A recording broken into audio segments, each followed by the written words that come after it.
এটা হচ্ছে আমাদের গ্রামের দুর্গা মন্দির, যেখানে ছোটবেলা থেকে অষ্টমীর পুজোয় পুষ্পাঞ্জলি দিতে আসতাম। এখন গ্রামে দুটো দুর্গা মন্দির হয়ে গেছে। এটা হচ্ছে ষষ্ঠীতলা, এখানে ষষ্ঠী পূজা হয়। এটা আমার দিদির ছোট ছেলে, মা আর ঠাকুরমশাই এসেছে আর বোনের ছেলে। এই দুর্গা মন্দির এইখানে আমাদের বাস স্টপেজ, মানে এখানে আমাদের বাসটা দাঁড়ায়। এখান থেকে নেমে আমাদের ডাউন দিয়ে যেতে হয়। পুজো করতে এসেছে এখানটা করে, ষষ্ঠী পূজা করতে এসেছে। এরপর আজ থেকে মানে সন্ধ্যে বিকালের পর থেকে শুরু হবে নাম কীর্তন। সঙ্গে দেখো তোমাদের ভালো লাগবে। আর তার আগে বলি হাই, আমি Munmun, welcome back to my channel. আশা করি যে যেখানে ভালো আছে, সুস্থ আছে, বড়রা আমার প্রণাম নেবেন, ছোটরা আমার ভালোবাসা নিয়ে চলে ছোট্ট করে তোমাদের সঙ্গে আমার বাবার বাড়ির 2য় নাম্বার ব্লগ শেয়ার করি। তোমাদের যদি ভালো লাগে অবশ্যই একটুখানি লাইক করে দিও, আর পাশে থেকো আমার এইভাবে যেমন তোমরা আছো। পুজো করা হয়ে গেছে, এবার বাড়ি যাব, জল খাবার খাবো, তারপর আবার সব কাজকর্ম রয়েছে। বুঝতেই পারছো, কাজের ঘর, নাম কীর্তন, হরিনাম সংকীর্তন হবে, তাহলে সেখানে অনেক কাজ থাকে। এখানে এসেই আমরা খেয়েছি মুড়ি, বোঁদে আর হচ্ছে ঘুগনি।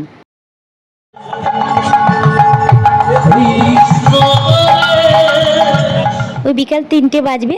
হ্যাঁ, দুপুরবেলায় ভাত টাত খাওয়া হয়ে গেছে। বুঝতেই পারছো অনেক বছর পর বাবার বাড়িতে এসেছি, ক্যামেরা অন করে সব কিছু ব্লগ করা সম্ভব হচ্ছে না, দেখানো সম্ভব হচ্ছে না, কিছু মনে করো না, একটু মানিয়ে নাও। আর এই যে দেখতে পাচ্ছ সাদা রঙের এই যে ধুতি পরে আছে, এটা হচ্ছে আমার বাবা, খুব বয়স হয়ে গেছে। আর আমার কাকারা এসেছে, এই যে আম্র পল্লব চারিদিকটা টাঙাও বলে, ওখানে হচ্ছে গোসাই মশাই আছেন। আর এটা হচ্ছে আমাদের হরিস্থান। এইখানেই আমাদের আজকে সন্ধ্যের পর থেকে শুরু হবে, কালকে সারাটা দিন হয়ে ধুলোট হয়ে শেষ হবে। আমি আর আমার ফুল কাকিমা মিলে আমরাও পল্লব টাঙাচ্ছি। এরপর আবার গাঁদা ফুলও আসবে 4-5টা দেওয়ার জন্য।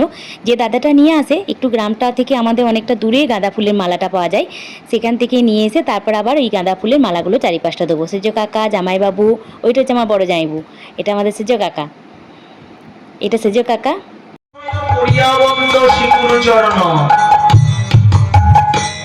আর সেই শিশুচরণ আশ্রয় করলে কি হবে? সেই আশ্রয় বিষয়বস্তু হবে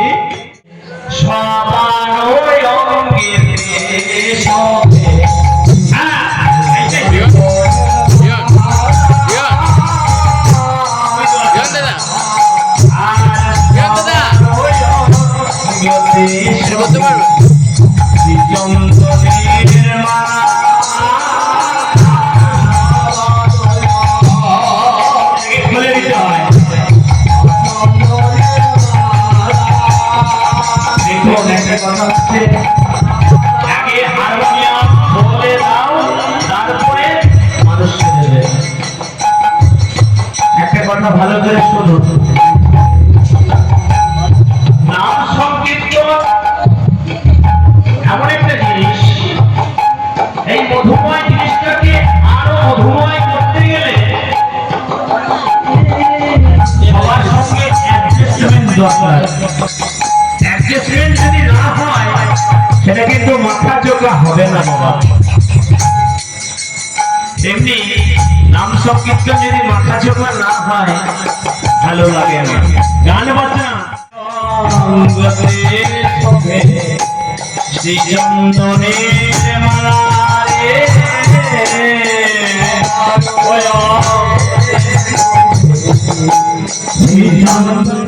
সেটা আমার স্ত্রী।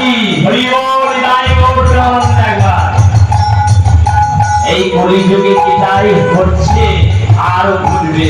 হরে কৃষ্ণ। কারো ক্ষমতা নাই যেটা ছিন্ন করা, কারণ এটা হয়ে এসেছে, তিনি বলেছেন এইভাবে হবে।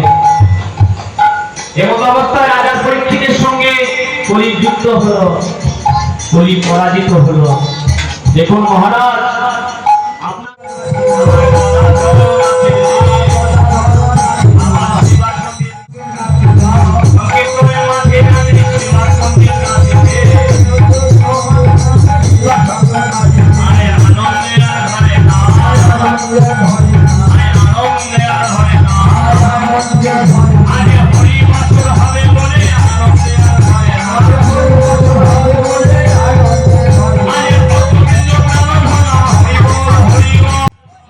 সবাই সন্ধেবেলাতে চলে আসবে।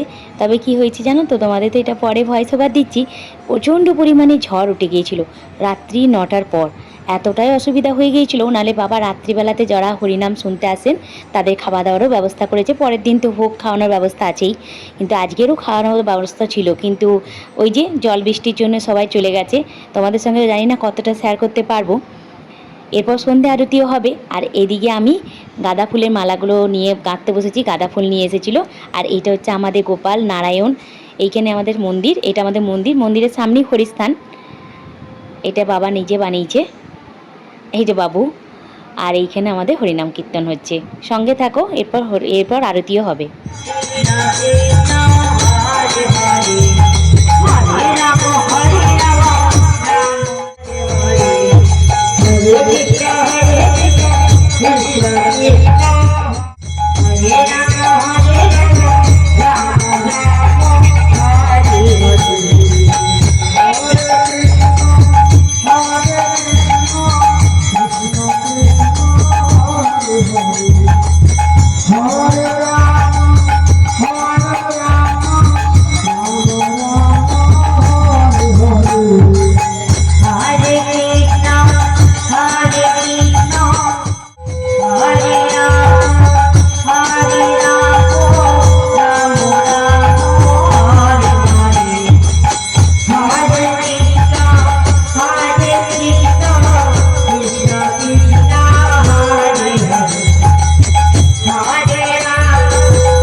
চার প্রহরে 4 বার পুজো হবে।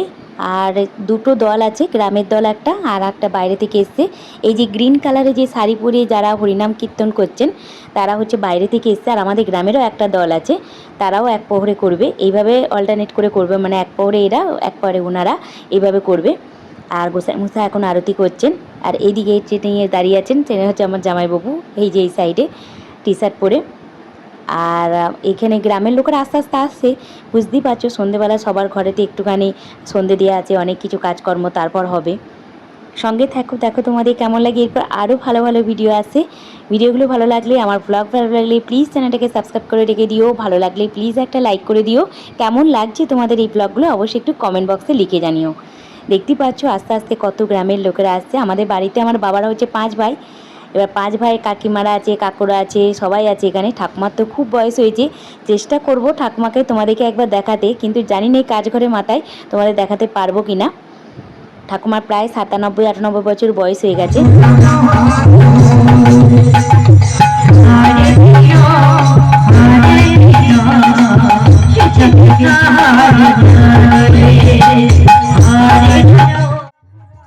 দেখো এখন মোটামুটি ওই 8:30 পৌনে 9টা বাজবে। দেখতেই পাচ্ছ কতটা প্যান্ডেলের ওই ওপরে ঝালরগুলো হাওয়ায় দুলছে, মানে প্রচণ্ড পরিমাণে সেই সময় ঝড় উঠে গেছে। আর আমাদের টেনশন হয়ে গেছে মানুষকে বসতে দেবো কোথায়, প্যান্ডেল করেছি, এতটা মানুষ এসে গেছে, দেখতেই পাচ্ছ কতজন এসেছে। আর আমার কাকিমাদের ওইদিকে ঘর আছে, কিন্তু উপায় নেই, সবার ঘরগুলো সবাই চলে যাচ্ছে, এই কারণে নিজেদের ঘরেও সব কেউ জানলা খুলে এসেছে, কেউ বলছে আমাদের ঘরে জল ঢুকে যাবে, কেউ বলছে গ্রামে তো বুঝতেই পারছো গরু আছে, ছাগল আছে, এই করে সবাই চলেও যাচ্ছে। আর এতটা ঝড় এই সময় উঠে যাচ্ছে, মানে এত ঝড়, এই যে মানুষ চলে যাচ্ছে না ঝড়ের কারণে, ঝড় জল বৃষ্টি সারা রাত ধরে হয়েছিল। মোটামুটি 11টা-12টা পর্যন্ত ঝড় জলটা হয়েছে। পরের দিন ঠিকঠাক ছিল, কিন্তু এই দিনের দিন মানে প্রথম দিন যেদিন সন্ধ্যেবেলায় শুরু হয়েছিল 9টা পর্যন্ত ঠিক ছিল, 9টা পৌনে 9টা থেকে শুরু হয়েছে এরকম।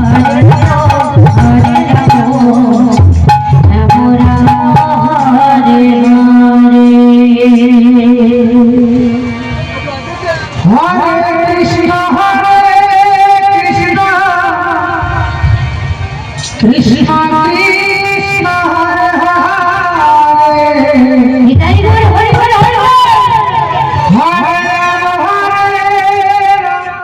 এরপর এতটাই ঝড় বৃষ্টি এসে গিয়েছিল, তার জন্য আর কিছুই শ্যুট করতে পারিনি। আজকের ভিডিওটা এখানেই শেষ করছি। কেমন লাগলো অবশ্যই লিখে জানিয়ে, ভালো লাগলে প্লিজ লাইক অ্যান্ড সাবস্ক্রাইব। ভালো থেকো, সুস্থ থেকো, বাই।